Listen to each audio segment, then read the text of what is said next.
there are many electrical circuits which we can reduce into simple circuit using that equivalent resistance for series and parallel formula, but there are many electrical circuits that cannot be reduced to simple circuits using those formulas.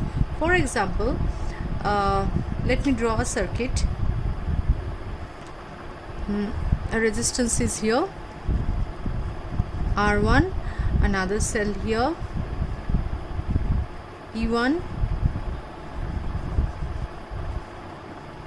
R2, E2, and another resistance R3. So here we are having two cells, and you cannot just simply analyze such circuits and reduce it to simpler circuits using this series and parallel combinations. For that we have one law, two laws actually, devised by Kirchhoff's, and there are two things that we use to define this Kirchhoff's law. For that, before going to the Kirchhoff's law, we need to know two things. First is junction. We'll use the word junction, and we'll use the word loop. So what do you mean by junction? Junction is in a circuit a point where three or more conductors meet. Like this is a junction where three or more conductors meet. Okay, this is one junction, this is another junction, two junctions. And loop, what is a loop? A loop is a closed conducting path.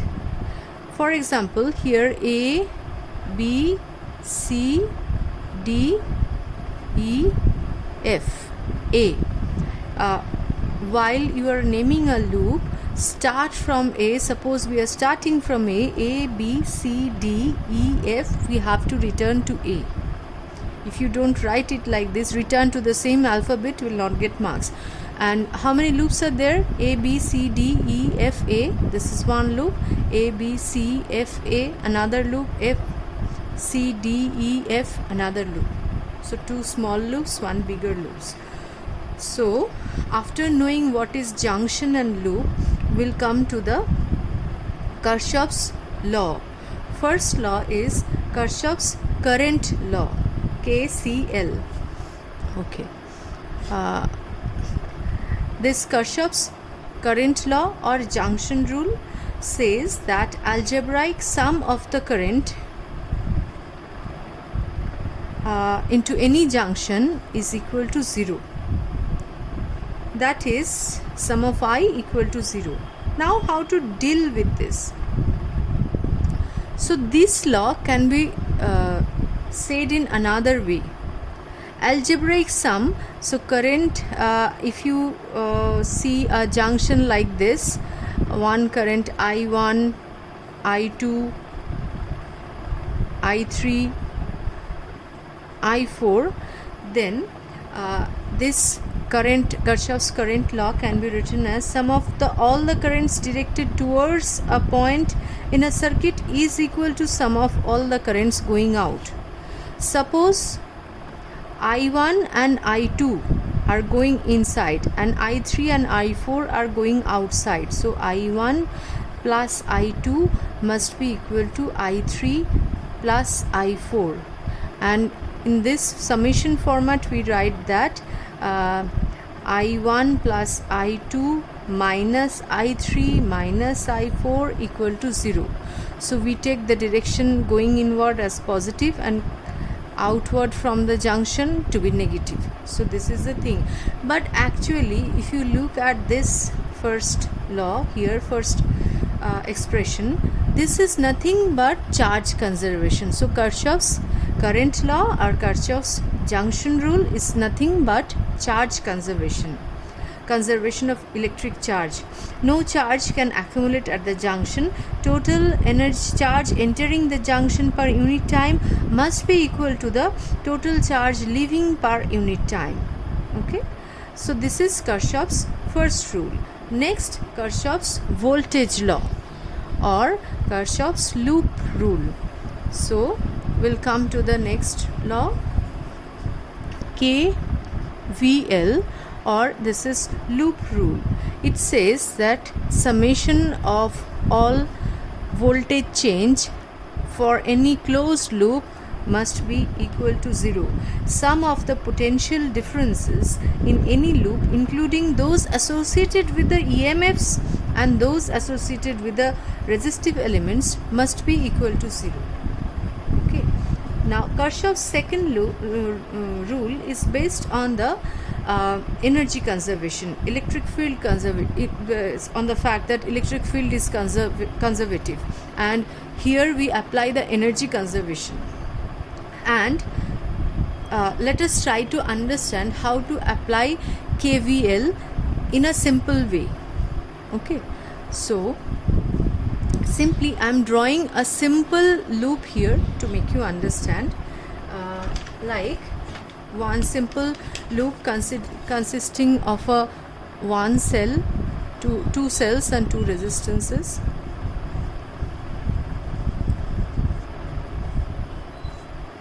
Like this. Okay, now let me make it more simple. Now current is going in this direction. Okay, now you are at your liberty to choose in which way you will turn your loop. So suppose I take the loop in this direction, along the direction of the current. So in both way we'll try to understand. Suppose we turn our loop in this direction. The rule is, if you are going along the battery side and if your loop is going from negative to positive, if your loop direction, your chosen loop direction goes from negative to positive, then the battery voltage V1 is taken to be positive. Now come to the resistance R1. Suppose I1 current flows through it. Okay, now if your loop goes in this direction and current goes in this direction, then by the Ohm's law, what is the drop here? I1 into R1. So along the current, if you are going, your loop is going along the current, then this drop is taken to be negative. That means I1 R1. Now come to this part, R2. Same current, I1 is flowing. So here our loop is going along the direction of the current. So the drop here according to Ohm's law is I1 R2. So it will be minus I1 R2. Again come to this battery V2. So here also our loop is going from negative to positive. So it will be plus V2 equal to 0 according to KVL. Okay. Now let's see if I take the direction of the loop different. In this direction we are going. So here we are, in the first case we are getting V1 plus V2 equal to I1 R1 plus I1 R2. Okay. Now if the loop is moving in the opposite direction, our chosen path is opposite to that of the current. So what will be the equation? So in this case we are moving from battery positive to negative. Negative to positive is taken to be positive V2. If we go from positive to negative, it is taken to be negative minus V2. Now here we are moving against the current. Here the drop, if we are going against the current, the drop is taken to be positive plus I1 R2. Now here also we are going against the current, so plus I1 R1, and here we are going from positive to negative side of this cell, so minus V1 equal to 0. This is a closed loop. So again we have come to the same conclusion, V1 plus V2 is equal to I1 R1 plus I1 R2. So whether you are choosing your loop clockwise or anti-clockwise, you will come to the same conclusion, but take care of the sign convention. Okay, so this is how let us try to understand this Kirchhoff's law with an example first. Okay, so one simple example here. Let me draw the circuit. One 4 ohm resistor is connected with a 2 ohm resistor. Here is a 4 volt cell and another 2 ohm resistor. Let me write the value: 4 ohm, 2 ohm, and this is a 6 volt battery, 6 volt battery, and 4 ohm resistors, and this is a 2 volt cell. A, B, C, D, E, F. Okay, so this is 2 ohm and this is 4 ohm. So find the currents in different branches of the electric circuit as shown in the figure. So let's say in this branch current flowing is I1, and through this branch is I2, and this one is I3. Okay, so we'll apply the Kirchhoff's law at this junction B. At B we apply the junction rule. What is the junction rule here? I1 is going inward, so I1 equal to sum of the currents going outward, so I2 plus I3. This is from the first law. Now we'll apply this Kirchhoff's second law in loop 1. This is our loop 1. Let us move this loop in this direction. This is 2. It is also moving in this direction. So for loop 1, or A, B, E, F, A, A, B, E, F, A loop, we are moving along this direction. So this is plus 2 volt. Then here I1 into 4. This is along the direction of the current, so minus 4 I1. Then this one is again negative to positive, and this value is 4 volt. I forgot to write it here. So this is 4 volt. It's again plus 4, and this one again, this is I1 current is flowing here. Through this part I1 current is flowing, so this is along the direction of the current. So minus 2 I1 equal to 0, and so we get that value of I1 as, what is the value of I1? So I1 is equal to 1 ampere from this one.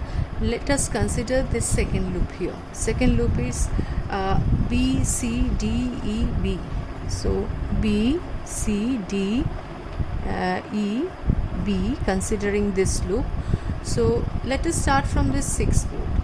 So this 6 volt we are moving from positive to negative, just the opposite. Our loop, our chosen direction is from positive to negative in this, along this cell. So minus 6 volt. Now this one I3 is moving in this direction. So I3 into 4 is drop again minus 4 I3. Now this one again, the battery here is positive to negative, so minus 4, and this one 2 into I3, it's a negative drop, minus 2 I3 equal to 0. So what do we get? The value of I3, the value of I3 we get equal to minus 5 by 3a. What do you get? What information do you get from this minus sign? That is, our chosen direction is opposite to the actual direction of the current. Okay. Now what is the value of from this 2 and this equation? What is the value of I2? I2 is equal to 8 by 3 ampere. So this is how we apply this Kirchhoff's law in complicated loop. And now we'll try to find out the potential difference between F and C. Okay, the same Kirchhoff's law will apply to find out the potential difference between any 2 points.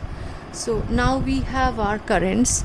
I1 is equal to 1 ampere and I2 is equal to 8 by 3 ampere, I2 and I3 equal to minus 5 by 3 ampere.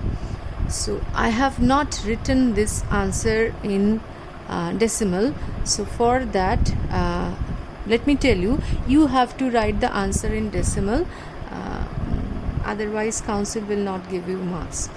So to find out the potential difference between F and C, you can choose three possible ways: this direction, or this direction. So which direction will be convenient?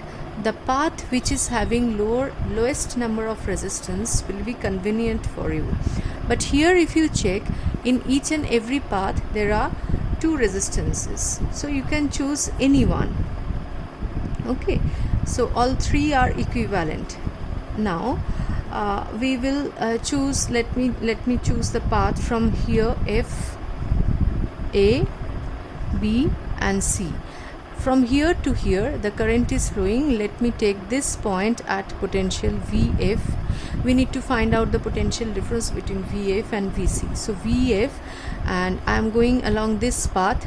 So again Kirchhoff's law sign convention, from minus to plus, it's plus to V, and this one I1 into 4.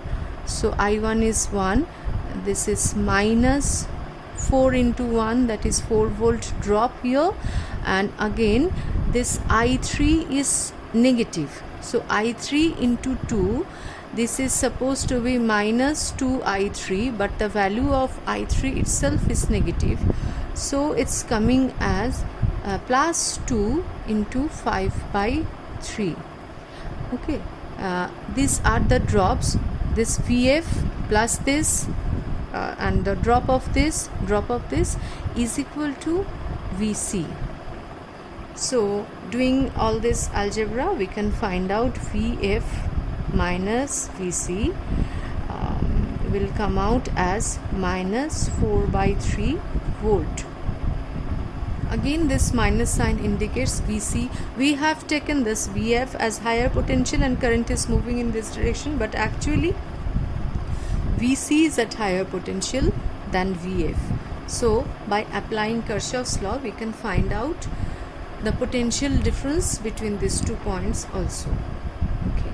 Now we'll discuss the internal resistance of a cell also. 3 things we'll discuss regarding the internal resistance. So here is your battery cell with internal resistance EMF E and internal resistance R.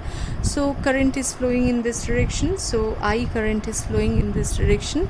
So this is A and this is B. So VA, here we are going along this direction, so VA, this will be minus E, and this drop will be plus I into R equal to VB.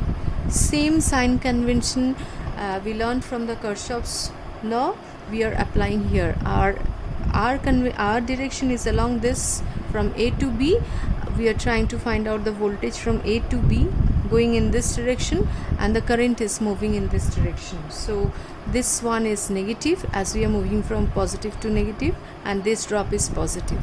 So VA minus VB equal to E minus IR. Okay, this is the potential difference or the terminal voltage, or simply V, terminal voltage V across a battery, E minus IR. Now this is the condition when battery is being used. Now when the battery is being charged, then current moves from this direction to this direction while charging. While charging, then the equation becomes V equal to E plus IR. Just find it out of your own. And when no current flows, that is under open circuit condition, E V is equal to 0, that is short circuited. If the battery is short circuited, V is equal to this terminal voltage is equal to 0. And if I is equal to 0, then E equal to V. If it is short circuited, then V is equal to 0, and if I is equal to 0, open circuit, then V is equal to E. Now in the next class we'll discuss about the grouping of cells in series and parallel, and after that we'll move on to the experimental part. So that's all for now.